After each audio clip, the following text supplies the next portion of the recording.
주전 750년경 남유다에 대한 재앙의 선언입니다.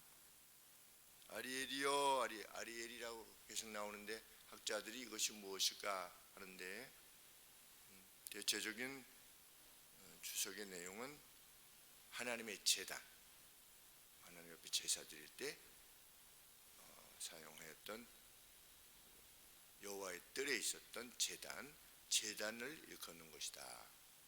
그런데 암사자와 관계도 이어져 있는, 그 어원적으로 보면 암사자. 왜 암사자 그러면 무엇이 제일 먼저 생각이 납니까? 이렇게 동물을 잡아서 그냥 다 먹는 거죠. 쉽게 얘기하면 그것처럼 여호와의 제단이 그 위에 불살라지는 모든 것을 태우는, 그러니까 사자였던 그 뭐라 그럴까, 좋은 표현은 아니지만 개걸스러움 다 먹지 않습니까? 찢어서 다 먹는 것처럼 여호와의 제단이 그 위에 드려지는 모든 것을 완전히 소멸시키는, 불태우는 그러한 차원에서 아리엘이다, 하나님의 암사자다, 이런 어떤 표현을 어원적으로 가지고 있는데, 이 아리엘이 무엇을 또 상징하는 것이냐? 예루살렘을 상징하는 것이다. 그래서 그 예루살렘의 재난이 도래할 것이다. 아리엘이여, 아리엘이여, 예루살렘이여, 예루살렘이여, 이렇게 말하는 것입니다. 그런데 왜 아리엘이라고 하는 용어를 사용했느냐? 그 안에 있는 건 모든 것이 불사라지는 겁니다. 그러니까 달리 말하면 예루살렘 안에 있는 모든 것들이 불사라지는, 그냥 다 소멸되는 그러한 날이 반드시 도래할 것이다. 이렇게 하나님께서 말씀하시는 것입니다. 3절 말씀에 예루살렘을 두르시고 예루살렘을 포위하는 겁니다. 그리고 그것들을 대적하여서 공성을 쌓으시고, 성이 이렇게 있으면 성을 둘러서 또 다른 여기를 공격할 수 있는 것을 돌이나 흙을 계속 쌓아가지고 옆을 공격할 수 있도록, 그 CG라고, 여기 영어 성경 번역으로는 siege work 그랬는데 마땅한 적이 없습니다. 포위를 하는 워크, 일, 그 일. 그런데 우리 표현은 너를 애우며, 이런 표현을 썼습니다. 애우며, 포위하는 어떤 일을 하는 것입니다. 그 다음에 대를 쌓아, 이 대가 뭐냐면 배틀, 어떤 전투를 위한 타워를 쌓는 겁니다. 타워를 쌓아서 너를 칠 것이다. 누가? 3절 말씀해 보시면 내가, 그 주체가 누구냐? 아시리아라고 하는 어떤 나라가 주체가 아니라 내가 주체가 될 것이다, 이렇게 말씀하시는 겁니다. 얼마나 두려운 일인가 알 수 없습니다. 그런데 신기하게도 4절 말씀에 그 결과로 인해서 너 예루살렘이 낮아질 것이다. 그래서 그냥 말할 때 저기 그 땅에서 말하는 겁니다. 너희 낮아져서, 너희 교만이 낮아져서 저기 땅 아래에서 말하고, 나직이 티끌에서 날 것이라. 내 목소리가 신접한 자의 목소리같이 땅에서 나며 내 말소리가 티끌에서 먼지에서 지껄거리리라. 그렇게 너희가 낮아질 것인데, 놀랍게도 그러나 5절 말씀에 내 대적의 무리는 고운 티끌 같겠고, 갑자기 강포한 자의 무리는 불려가는 겨 같게 될 것이다.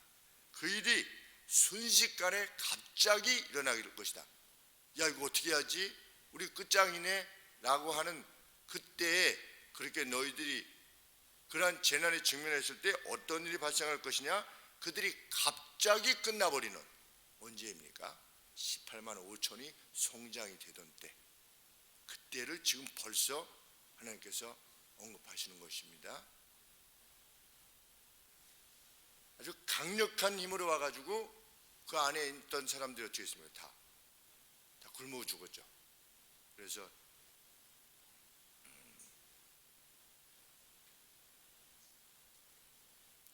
오늘은 어제는 누구 집 아기를 먹었는데 오늘 여기 내라고 그러니까 안 내가지고 그런 때 있지 않습니까? 나귀 머리가 얼마요? 합한 그 비둘기똥이라고 언급되어지는 그런 어떤 것이 먹을 것이 또 얼마요? 이렇게 했었을 때 내일 아침에는 이렇게 될 거다라고 했을 때 하나님께서 하늘에 창을 내신들 이러한 일이 있을 것이냐? 라고 할 만큼 그러한 상황에서 갑자기 그 일이 일어날 것이다 라고 지금 하나님께서 미리 예언케 하시는 것입니다. 6절 말씀에 만군의 여호와께서 병력과 지진과 큰 소리와 회리바람과 폭풍과 맹렬한 불꽃으로 그들을 징벌하실 것인즉 아리엘을 치는 열방의 무리 곧 아리엘과 그 보장을 쳐서 곤국케 하는 모든 자는 꿈같이 밤에 환상같이 될 것인데 꿈에 많이 먹어도 깨면 배가 고픈 것처럼 그냥 헛된 것처럼 그런 일이 있었나?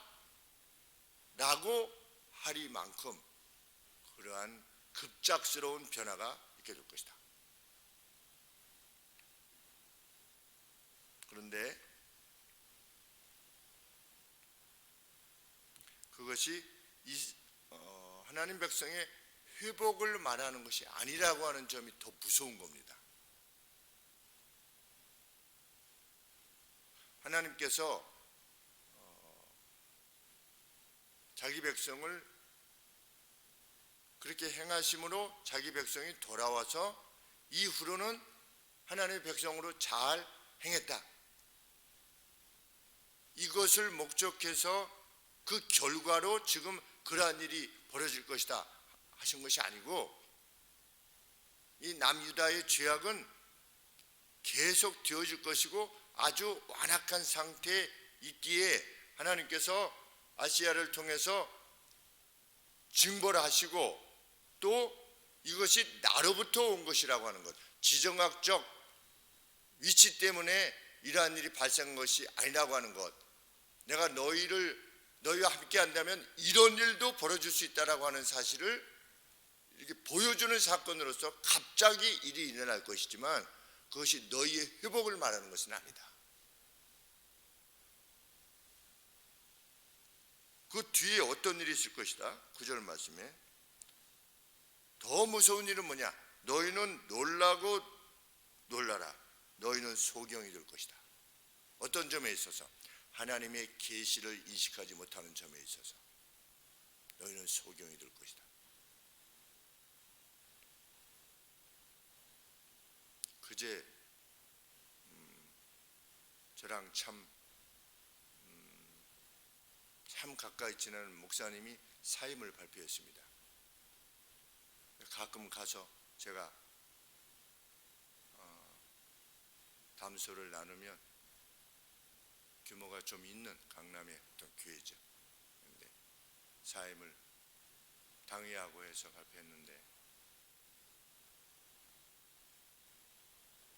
제가 같이 사역을 했었고 그래서 그 마음이 참 진실하고 이랬는데 그 뒷말들이 있고 참 따르지 않고 뭐 이러느니 저러느니 제가 저 나름대로는 위로를 하고 또 제가 그 장로님들이나 또 집사님들을 알기에 이렇게 정말 귀한 목사님이니 정말 마음을 열고 같이 힘을 다해서 잘 교회를 섬겨 나가시기를 원합니다 라고 그렇게 간곡히 호소했는데 결국 견디지 못하고 사임을 발표하는 참 이런 안타까운 일이 발생했을 때 이 전 목사님도 그렇게 해서 나가셨는데 그러면 그 교회는 이제 하나님의 말씀을 제대로 외치는 목사님이 못 갑니다. 이제 안 갑니다. 사역자들 가운데 그 말씀을 귀히 여기지 아니하는 이런 꼬투리 저런 꼬투리 뭐 이러니 무슨 소통이 안 되니 뭐니 그 강단에서 외치는 그 말씀의 내용, 제가 이제 가끔 설교를 들어봤을 때 정말 합당한 말씀이요, 개인적으로 만나서 또 교회와 성도들을 생각하는 그 마음이 참 진실해서 참 기쁘고 감사했는데, 참 너무나 영혼이 핍절하게 되어서 떠나게 되는 것이지. 오늘의 말씀이 그 말씀인 것입니다. 너희가 소경이 될 것이다. 10절 말씀에 왜냐하면 여호와께서 깊이 잠들게 하는 신을 너희에게 부어주사 너희의 눈을 감기게 하실 것이고 너희 머리를 너희의 선견자를 그치게 할 것이다. 무엇이 가장 큰 징벌이냐? 하나님의 말씀을 멈추는 것입니다. 그래서 사역자가 듣기 좋은 말만 하는 것입니다. 그래서 이스라엘 남유다 거짓 선지자들만 가득 차게 된 것입니다. 우리가 애굽을 도움으로 삼아 이길 수 있다. 우리가 이렇게 문제를 해결할 수 있다. 하나님은 아니라고 하는데, 아니라고 하는 선지자는 몇 안 되는 겁니다. 그런데 우리 바알과 아세라를 섬기고자 했던 엘리야 시대의 북이스라엘의 상황을 보면 거기는 수백 명인 것입니다. 그러면 이스라엘이 다 그쪽으로 따라가는 것입니다. 여호와의 이상이 희귀한, 하나님으로부터의 비전, 하나님으로부터의 말씀 계시, 이것이 참 희귀한 때가 되는 것, 개인적으로도 그것이 안 들리는 것, 하나님 말씀이 외쳐질 때 그것이 불편함으로만 들려지는 것, 그것이야말로 가장 비극적인 하나님으로부터의 징벌이라는 것을 알게 되는 것입니다.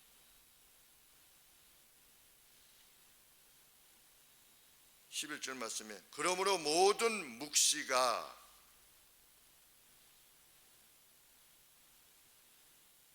여기서 묵시가 뭐라고 되어 있냐면 비전이라고 되어 있습니다. 하나님이 보여주시는 어떤 것이 너희에게는 마치 봉한 책과 같이 될 것이다. 볼 수가 없는 겁니다. 하나님이 무엇을 원하시는가? 저주입니다.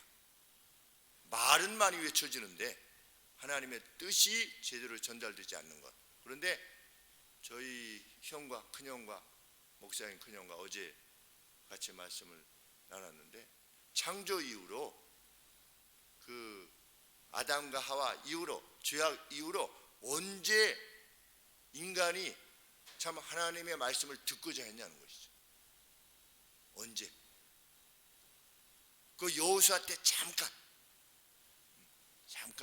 포로기 때 돌아와서 잠깐, 그때 외에는 아브라함 때로부터 시작해서 아브라함, 이삭, 야곱, 그 이후로 그 백성들, 이스라엘 백성들 와서 광야에서 다 죽고 또 가나안에 들어와서 잠깐 여호수아 때, 그러다가 사사시대 자기 마음대로 행하는 거죠. 자기의 뜻이 원리인 겁니다. 하나님의 뜻이 어떠냐? 이거는 제 소견에 옳은 대로 행했더라. 그리고 왕국 시대를 이루어서 다윗 시대 잠깐, 솔로몬 시대 잠깐 외에는 계속해서 또 나라가 갈라지고 나서 북이스라엘은 북이스라엘대로, 남유다는 남유다대로 다 하나님을 떠나서 멸망했지요. 포로되어 갔습니다. 잠깐 돌아왔을 때 우리 에스라, 느헤미야 이런 때 보면 잠깐 반짝하다가 그 뒤로 예수님 오시기까지 계속 하나님을 떠났던 것입니다. 하나님이 계시를 주시지 않았습니다. 또 그때까지 그랬는데, 말라기서에서 뭐라고 되어 있냐면 우리 주님이 오셨을 때 아비의 마음을 자녀에게로, 여기서 말라기서 제일 마지막 내용이죠. 아비의 마음을, 족장의 그 신앙을 자녀에게로, 이스라엘 백성들에게, 이스라엘의 자녀들의 마음을 아비의 마음에게로 돌려주는 엘리야가 등장할 거다. 세례 요한이죠. 왜냐하면 우리 주님이 오셨는데 죄악 가운데 있게 되면 이건 구원이 아니라 심판의 대상이 될까 하여, 그만큼 이스라엘이 악을 행했다는 겁니다. 그러면 예수님 오신 뒤에 이스라엘 백성들 아니면 세계의 모든 인민들이 하나님을 향했느냐? 지금 2000년 동안 계속해서 하나님을 멀리했죠.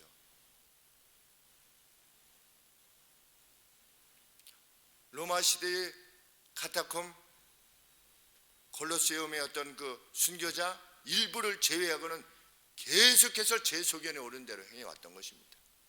그리고 제대로 하나님의 말씀을 외치는 사람들의 말은 들리지 않아 온 것이죠. 그래서 하나님이 뭐라고 말씀하셨냐? 내 열심이 여호와의 열심이 이것을 이루리라. 인간에게 맡겨두시지 않은 겁니다. 우리는 그것을 인식해야 됩니다.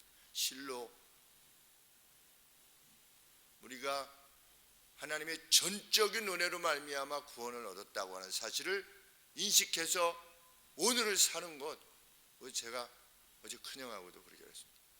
형, 정말 크리스찬들로서 하나님의 전적인 은혜로 1만 달란트 빚졌다가 탕감받은 그 우애와 너그러움과 사랑과 뜨거움으로 말하고 행동하는 사람은 거의 없는 것 같다. 뭐가 좀 잘못된 것처럼 보이면 이거 이렇지 않소, 당신 이러지 않소, 저거 저러지 않소, 이거 틀렸고 저거 틀렸고, 이 사회가 이렇고 저렇고, 그 사람이 이렇고 저 사람이 이렇고, 일생을 그렇게 살아가는 것 같아.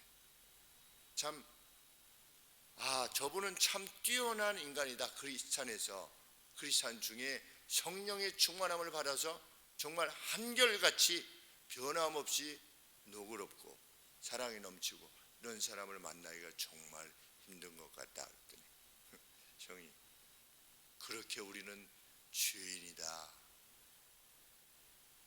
성령께서는 할 수 있다라고 하는데 왜 그렇지? 죄에 오염돼서 그렇다. 여전히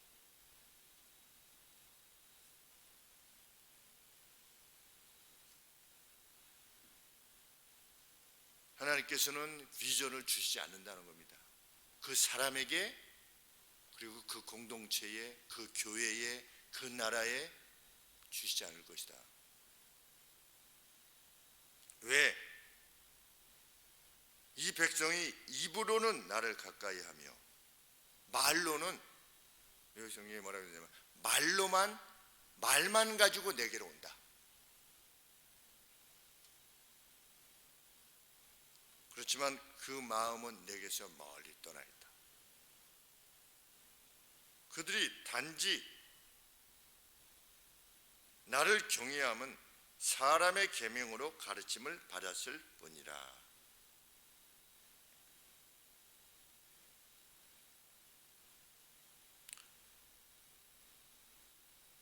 직역하면 이렇습니다. 그들의 경외는 단지 암기에 의해 배워진 전통으로 구성되었을 뿐이다. 그러니까 교회 문화인 겁니다. 그냥 문화. 암기에 의해서 외워진 전통을 따르는 것뿐이지 나를 높이는 것이 아니라는 겁니다. 교회는 늘 이래 왔었어 라고 자기가 생각한, 자기가 배워온 경험들, 전통들, 그것들을 따라가는 것이지 진정으로 나를 섬김이 있느냐, 내 방식을 추구하느냐. 그런데 하나님께서 우리에게, 예수님께서 우리에게 주신 말씀이 무엇입니까? 너희는 완전해라. 어떤 차원에 있어서 악인과 의인 둘 다에게 비를 주시고 햇빛을 주시는 너희 하늘 아버지의 완전하심과 같이 너희는 완전해라. 그것에 실패했기 때문에 북이스라엘과 남유다가 망한 것입니다. 사랑에 있어서 온전하지 못하기 때문에. 결과적으로 무엇이냐? 같은 하나님의 백성들을 공격한 겁니다. 그들을 지적하고 그들의 잘못을 들춰내는 것을 기뻐하고. 그래서 예수님 뭐라고 말씀하셨냐? 오셔서 비판하지 말라. 긍휼이 없는 비판을 행하는 것입니다. 그래서 사도 바울은 뭐라고 말씀하셨습니까? 사랑은 허다한 허물들, 죄들을 극복한다. 이것에 실패한 것입니다. 교회가, 이스라엘이라고 하는 교회가, 오늘이라고 하는 교회, 오늘 교회가 이 점에 있어서 얼마나 성공하고 있는가. 너희는 하늘 아버지의 온전하심과 같이 온전하라. 그래서 말도 그렇게 하기를 원하고, 우리가 섬길 때도 말없이 뜨겁게 섬기기를 원하는 것입니다. 와서 대걸레질이라도 한번 하려고 하는 것이죠. 우리 어르신들께서 오셔서 그래도 대걸레질이라도 한번 하려고 하시는 것입니다. 토요일날 말이 필요 없는 것이죠. 섬김으로 자기가 온 힘을 다해서 벌은 하나님이 주신 그 제물로 그 누군가를 섬기려고 하고, 그것도 말없이 섬기려고 하고, 자기의 힘을 지나도록 감당했다. 감당하는 사람들은 말이 없죠. 정말 헌신하는 사람은 말이 없습니다. 신앙이 문화가 되어버린 교회 공동체의 미래가 얼마나 무서운 것인가. 우리가 지닌 것은 신앙인가 문화인가, 습득한 전통일 뿐인가, 우리는 정말 신앙인가, 내 생명을 걸만한, 우리는 신을 섬기는 이들인가 문화를 즐기는 사람인가. 좀 다시 한번 깊이 묵상하는 귀한 시간. 나의 뜨거움은 과연 무엇에 대한 뜨거움인가? 나는 나를 구원하신 하나님을 생각하며 언제 눈물을 흘려보았으며, 나는 오늘의 이 자리에 이 교회가 있기까지의 헌신한 이들 모두에 대한 은혜와 감사, 그것으로 얼마나 충성되이 살아가고 있는가. 저는 참 어제도 우리 후배 목사님들과 같이 말씀을 나누면서 나는 정말 감사한 마음으로만 24년을 지내왔습니다.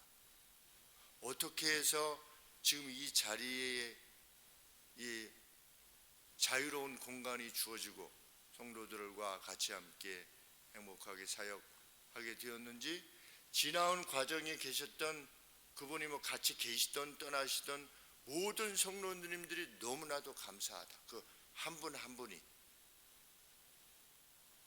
우리가 오늘 그것은 단지 우리 교회의 시작부터 있었던 것이 아니라 그 이전에서부터 교회라고 하는 그것이 세워지고, 또 장경재 목사님, 그 앞에 선교사님, 그 앞쪽으로 더 앞쪽으로 가는 종교개혁, 그 모든 이들의 희생과 수고 헌신이 있었기에 오늘 우리가 있는 거니까, 참 그 감사를 생각할 때 그냥 묵묵히 감사할 뿐이고 묵묵히 헌신할 뿐이다. 하나님께서 알아주실 것이다.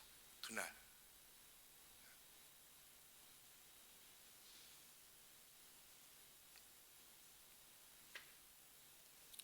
그 목사님에게 제가